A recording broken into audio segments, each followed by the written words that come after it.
जय हिंद दोस्तों, स्वागत है आपका हमारे YouTube चैनल में। आज की वीडियो में हम लेकर आए हैं आपके लिए यहाँ पर हिंदी साहित्य के बहुत ही महत्वपूर्ण क्वेश्चन आंसर। तो वीडियो को पूरा अवश्य देखना है। अगर आप चैनल पर पहली बार आए हैं तो चैनल को सब्सक्राइब कर लें, बेल आइकन दबाएं, ऑल पर क्लिक करें ताकि ऑल वीडियो की नोटिफिकेशन सबसे पहले आपके यहाँ तक पहुँचे। ज़्यादा से ज़्यादा वीडियो को शेयर करना है और वीडियो को लाइक करना ना भूलें। तो चलिए स्टार्ट करते हैं। आज का अपने यहाँ पर फर्स्ट क्वेश्चन पूछा गया है कि चिदम्बरा की रचनाकार कौन है। ये आपके लिए यहाँ पर बताना है कौन है इसके। तो बताइए, यहाँ पर क्वेश्चन नंबर 32 से स्टार्ट किए हैं आज यहाँ पर। तो चिदम्बरा की रचनाकार पूछा है तो आपका सही आंसर होगा विकल्प नंबर यहाँ पर बी यानी कि पंत आपका यहाँ पर राइट आंसर है। क्या है राइट आंसर? पंत आपका सही आंसर। ये क्वेश्चन जो है आपके किसी न किसी एग्जाम में ये पूछे गए हैं। पिछली परीक्षा में ये क्वेश्चन आपके टीजीटी पीजीटी परीक्षा में पूछे गए हैं। क्वेश्चन नंबर आपका यहाँ पर 3 पूछा है। 33वां क्वेश्चन पूछा है कि पंत की ग्राम्य कृति का संबंध है तो ग्रामीण परिवेश से, कल्पना, लोक से, प्रगतिवादी दृष्टि से या नई कविता से। किससे संबंधित है? ग्राम्य पंत जी की कृति है और आपका सही आंसर है ये है ग्रामीण परिवेश से संबंधित है। तो विकल्प नंबर 1 आपका यहाँ पर सही आंसर है, बिल्कुल सही। क्वेश्चन नंबर आपका 34 पूछा है कि लोकायतन के रचयिता कौन है। क्वेश्चन नंबर 34 है लोकायतन की रचयिता पूछा सूर्यकांत त्रिपाठी निराला, माखनलाल चतुर्वेदी, बालकृष्ण शर्मा नवीन या सुमित्रा नंदन पंत। ये आपके यहाँ पर 4 विकल्प दिए गए हैं। तो क्वेश्चन नंबर 34 का राइट आंसर होगा आपका यहाँ पर सही आंसर विकल्प नंबर डी यानी कि सुमित्रा नंदन पंत आपका यहाँ पर सही आंसर है, बिल्कुल सही। सुमित्रा नंदन पंत आपका सही आंसर है, विकल्प नंबर आपका डी। क्वेश्चन नंबर आपका यहाँ पर 35 क्या पूछा? पंत की पहली रचना है। पंत की पहली रचना कौन सी है यहाँ पर बता दीजिए। 4 विकल्प आपके यहाँ पर दिए गए हैं, वीणा, गिरजे का घंटा, ग्रंथि या इनमें से कोई नहीं। तो आपका यहाँ पर राइट आंसर है विकल्प नंबर सी यानी कि गिरजे का घंटा आपका यहाँ पर विकल्प नंबर सी राइट आंसर है। 35 का बिल्कुल सही, विकल्प नंबर सी जिन्होंने बताया है उनका सही आंसर होगा। क्वेश्चन नंबर 36 यहाँ पर पूछा गया है आपसे, क्या पूछा गया है तो देख लेते हैं। क्वेश्चन नंबर 36 सुमित्रा नंदन पंत की प्रसिद्ध कविता है परिवर्तन उनकी किस काव्य संकलन में सर्वप्रथम प्रकाशित हुई थी। तो गुंजन में, पल्लव में, ग्राम्या में या युगांत में। वह कौन सा काव्य संकलन है जिसमें सर्वप्रथम जो है प्रकाशित हुई थी कविता परिवर्तन। तो आपके यहाँ पर क्वेश्चन नंबर 36 है, महत्वपूर्ण क्वेश्चन है। 2012 में ये आपका जीआईसी प्रवक्ता परीक्षा में ये क्वेश्चन पूछा गया और सी राइट आंसर है यानी कि पल्लव आपका सही आंसर है। पल्लव आपका सही आंसर है, बिल्कुल सही। पल्लव में सर्वप्रथम प्रकाशित हुई थी। तो क्वेश्चन नंबर आपका यहाँ पर 37 देख लेते हैं क्या है। अरविंद दर्शन से प्रभावित हिंदी के कवि हैं तो वह कौन है कवि? जयशंकर प्रसाद हैं, सुमित्रा नंदन पंत हैं, निराला हैं या मैथिली शरण गुप्त हैं। तो वह कवि आपके लिए यहाँ पर बताना है जो अरविंद दर्शन से प्रभावित हैं। तो 37 का आपका जो सही आंसर है वह कमेंट में बताइए क्या होगा राइट आंसर। महत्वपूर्ण क्वेश्चन पूछा गया है। अरविंद दर्शन से प्रभावित हिंदी के कवि जो है सुमित्रा नंदन पंत हैं। कौन है? सुमित्रा नंदन पंत आपका यहाँ पर राइट आंसर होगा, बिल्कुल सही राइट आंसर है आपका यहाँ पर। क्वेश्चन नंबर आपका 38 क्या पूछा गया है देखिए। 38वां क्वेश्चन है इनमें से कौन सा कवि अपने रचना काल के अंतिम दौर में प्रगतिवाद के भौतिक दर्शन के साथ साथ अरविंद दर्शन से प्रभावित हुआ।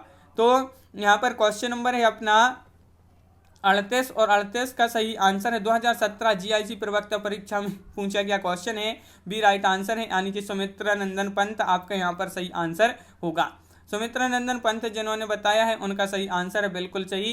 क्वेश्चन नंबर आपका यहाँ पर पूछा गया है आपका 39 अपनी काव्य जीवन के उत्तर में अरविंद दर्शन से प्रभावित जो कवि हैं वह सुमित्रा नंदन पंत है। ये क्वेश्चन आपका यहाँ पर डबल हो गया। इसी तरह की आपके जो है घुमा घुमा कर इस तरह के क्वेश्चन पूछे गए हैं, हर बार अलग अलग बार ये आपका क्वेश्चन पूछा गया है।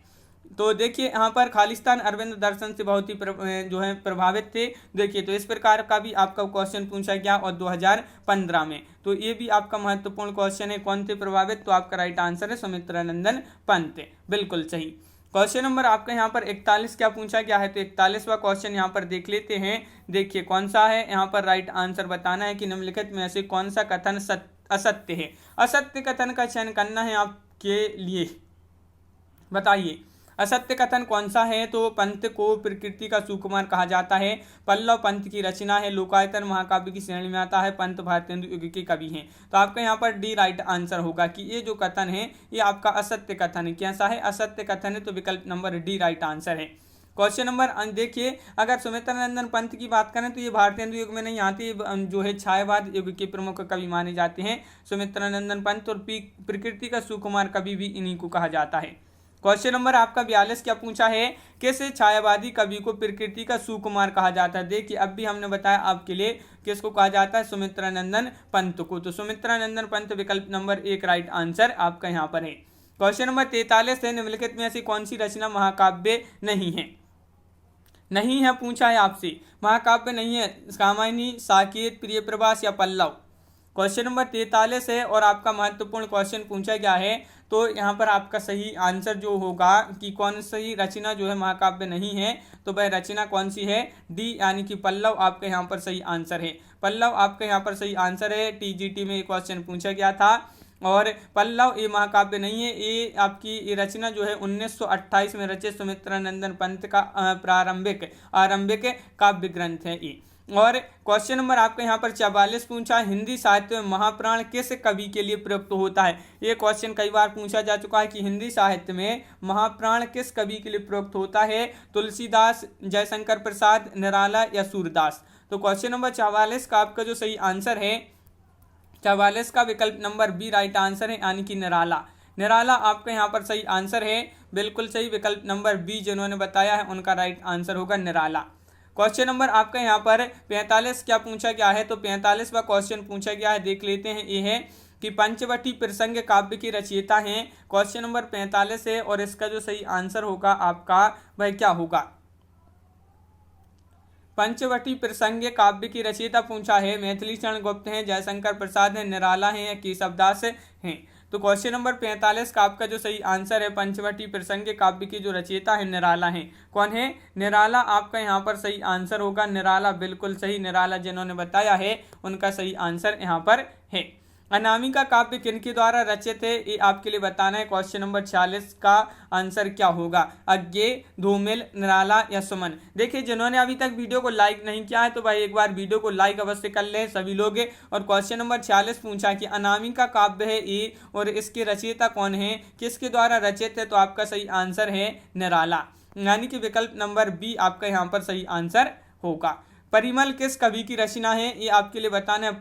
परिमल ये रचना है और किस कवि की है, तो बताइए परिमल किस कवि की रचना है, मैथिली शरण गुप्त, रामधारी सिंह दिनकर, जयशंकर प्रसाद या सूर्यकांत त्रिपाठी, निराला।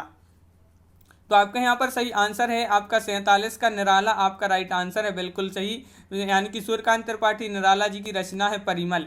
तो ये याद रखिए। क्वेश्चन नंबर आपका यहाँ पर 48 क्या पूछा है, देखिए 48वां क्वेश्चन पूछा कि गीतिका की रचनाकार का नाम बताइए। तो इसकी रचनाकार आपके लिए बताना है, गीतिका की रचनाकार कौन है बताइए। 4 विकल्प आपके यहाँ पर दिए गए हैं, गीतिका की रचनाकार बताना है। और ये क्वेश्चन आपका जो है टीजीटी परीक्षा में 2005 में ये क्वेश्चन पूछा गया था और आपका सही आंसर यहाँ पर है विकल्प नंबर सी, यानी कि निराला। निराला आपका सही आंसर। निराला का जन्म कहाँ हुआ था, उत्तर प्रदेश, बंगाल, उड़ीसा या बिहार।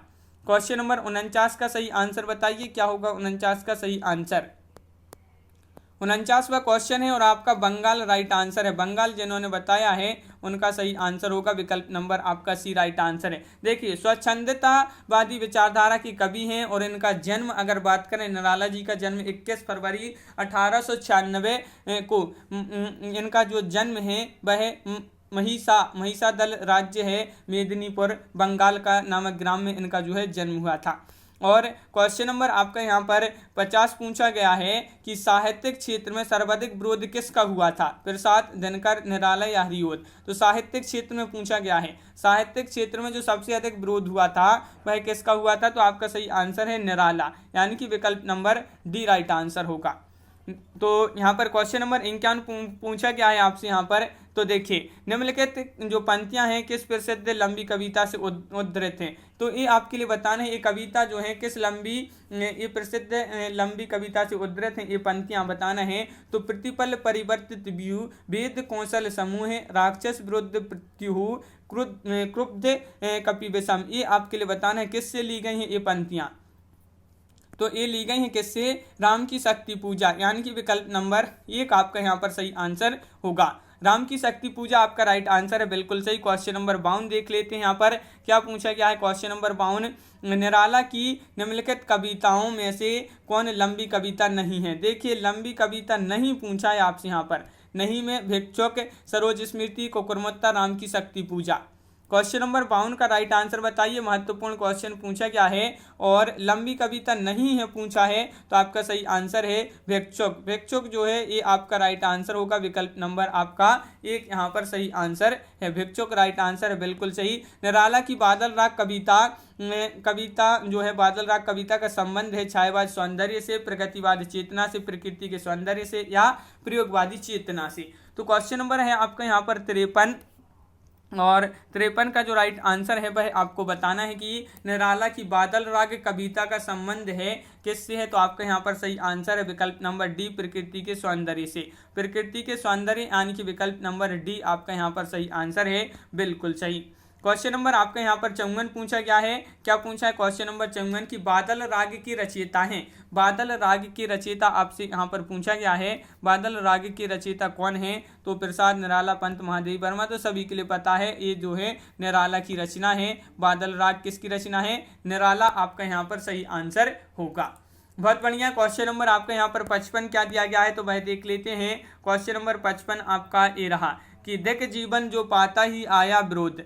तो देख जीवन जो पाता ही आया है विरोध पंक्ति में किसके जीवन सत्य की अभिव्यक्ति मिलती है, ये आपके लिए बताने क्वेश्चन नंबर 55 में बताइए। क्वेश्चन नंबर 55 का सही आंसर क्या होगा, 4 विकल्प दिए गए हैं और 55 का आपका बिल्कुल सही आंसर है यहाँ पर विकल्प नंबर 1, सूर्यकांत त्रिपाठी निराला। सूर्यकांत त्रिपाठी निराला आपका सही आंसर है, बिल्कुल सही। मुक्तक छंद की प्रेरणा जो है वह कौन मानी जाती है, निराला, जयशंकर प्रसाद, नागार्जुन या महादेवी वर्मा। क्वेश्चन नंबर 56 का सही आंसर बताना है, 4 विकल्प भी आपके यहाँ पर दिए गए हैं। महत्वपूर्ण क्वेश्चन पूछा गया है 56। मुक्त छंद की जो प्रेरणा मानी जाते हैं वह निराला मानी जाते हैं। कौन मानी जाते हैं, सूर्यकांत त्रिपाठी निराला। क्वेश्चन नंबर आपका यहाँ पर पूछा गया है 57 की निराला की जूही की कली उदाहरण है। तो मात्रिक छंद का उदाहरण है, मुक्तक छंद का या वर्णिक छंद का या इनमें से कोई नहीं। क्वेश्चन नंबर 57 का राइट आंसर बताइए, 4 विकल्प आपके यहाँ पर दिए गए हैं और ये जो है महत्वपूर्ण क्वेश्चन आपसे यहाँ पर पूछा गया है। तो जूही की कली उदाहरण है, एक निराला जी की रचना है और मुक्तक छंद का उदाहरण यानी कि विकल्प नंबर सी आपका राइट आंसर होगा, बिल्कुल सही। विकल्प नंबर सी राइट आंसर है। क्वेश्चन नंबर आपका यहाँ पर पूछा है, क्या पूछा है 58, रबड़ छंद या केंचुआ छंद किस कवि की कविताओं को लक्ष्य कर कहा गया है, ये दिनकर, निराला, धूमिल या मुक्तिबोध। क्वेश्चन नंबर 58 पूछा है कि रबड़ छंद या केंचुआ छंद किस कवि की कविताओं को लक्ष्य कर कहा गया है, तो आपका यहाँ पर सही आंसर है क्वेश्चन नंबर 58 का विकल्प नंबर सी यानी कि निराला। निराला आपका यहाँ पर सही आंसर है, बिल्कुल सही। विकल्प नंबर सी जिन्होंने बताया है उनका यहाँ पर सही आंसर होगा, तो बिल्कुल सही आंसर है। अगला क्वेश्चन देख लेते हैं। यहाँ पर क्वेश्चन नंबर 59 क्या पूछा गया है, तो क्वेश्चन नंबर 59 यहाँ पर आपका दिया गया है, तो देखिए क्या है, ये आपका है क्वेश्चन नंबर 59। निराला की अंतिम कविता है राम की शक्ति पूजा, तुलसीदास या सरोज स्मृति या पत्रोत्कंठित जीवन का विष बुझा हुआ है। ये आपके 4 विकल्प हैं। क्वेश्चन नंबर 59 का राइट आंसर सभी लोग बताएंगे क्या होगा इसका सही आंसर। निराला की अंतिम कविता पूछा है तो आपका सही आंसर है यहाँ पर क्या है, पत्रोत्कंठित जीवन का विष बुझा हुआ। ये जो है विकल्प नंबर डी वह आपका यहाँ पर सही आंसर है, बिल्कुल सही। विकल्प नंबर डी आपका यहाँ पर सही आंसर है। यह 1961 में लिखी गई थी और पत्रोत्कंठित में ये है एक पंक्ति है, कौन सी है, सिद्ध योगियों जैसा या साधारण मानव ताक रहा है भीष्म सरों के कठिन सेज पर। क्वेश्चन नंबर आपका 60 क्या पूछा गया है यहाँ पर, प्रिय स्वतंत्र राव अमृत मंत्र नव।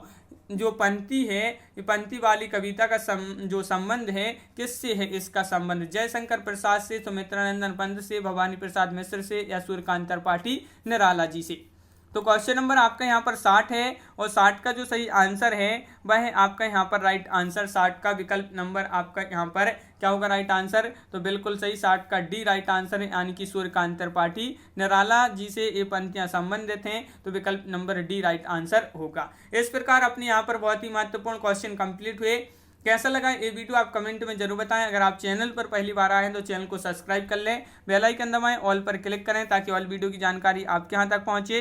ज़्यादा से ज़्यादा वीडियो को शेयर करना है और वीडियो को लाइक करना ना भूलें। तो आज की वीडियो में बस इतना ही। सभी के लिए बहुत बहुत धन्यवाद। सभी के लिए जय हिंद।